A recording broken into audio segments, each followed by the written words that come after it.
Baisse de la fiscalité locale, plan d'investissement ambitieux pour notre ville, service public de qualité.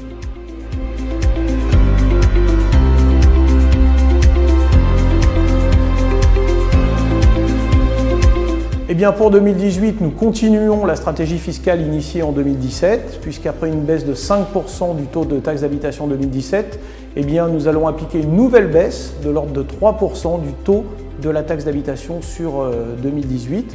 Nous conserverons un même niveau de taux sur le foncier bâti et nous diminuerons également le foncier non bâti de 3%, donc une réforme fiscale qui sera profitable pour tous les Comtellois combalusiens.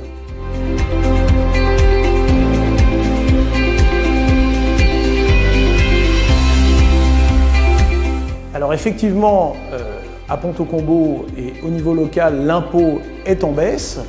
Le montant total de l'impôt est lui composé de différentes taxes qui ne sont pas de la responsabilité de la ville et cela peut effectivement contrarier le montant final de l'impôt. Mais en tout cas, au niveau local et en ce qui concerne notre décision, eh bien, l'impôt baisse pour l'ensemble des concitoyens.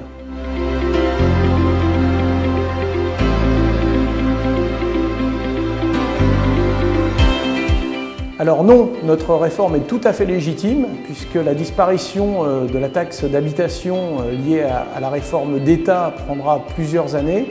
Elle ne sera pas profitable à l'ensemble des contribuables alors que notre réforme à nous sera profitable à tous les contribuables comtellois combalusiens.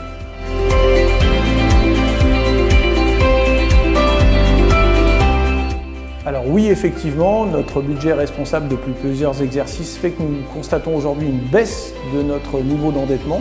De l'exercice 2016 à l'exercice 2017, c'était à peu près 4 millions d'euros. Et nous allons continuer à désendetter la ville, qui a un budget sain, qui n'a pas d'emprunt toxique et qui a un niveau d'endettement qui est tout à fait raisonnable et en tout cas en deçà de ceux des villes de même strate. Donc ce qui nous conforte en tout cas dans l'idée d'une gestion qui est très saine.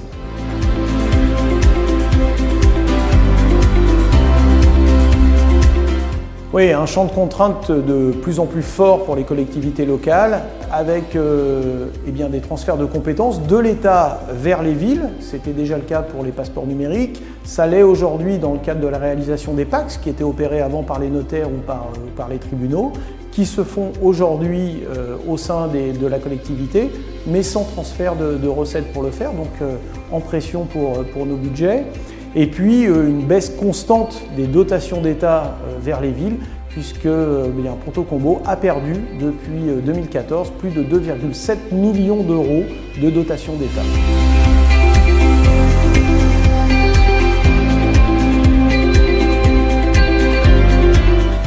Alors, on l'a dit, un budget d'investissement ambitieux, avec notamment sur notre première priorité qui est l'éducation, la réhabilitation d'écoles, l'extension d'écoles, de restaurants scolaires, également au profit de nos voiries.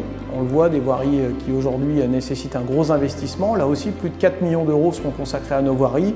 Un terrain synthétique en matière sportive qui verra le jour pour notre club de rugby, mais aussi en accompagnement du collège Jean Moulin. Et puis de nombreux autres investissements, dont un qui est porté par la communauté d'agglomération pour plus de 9,5 millions d'euros, qui est notre nouveau conservatoire.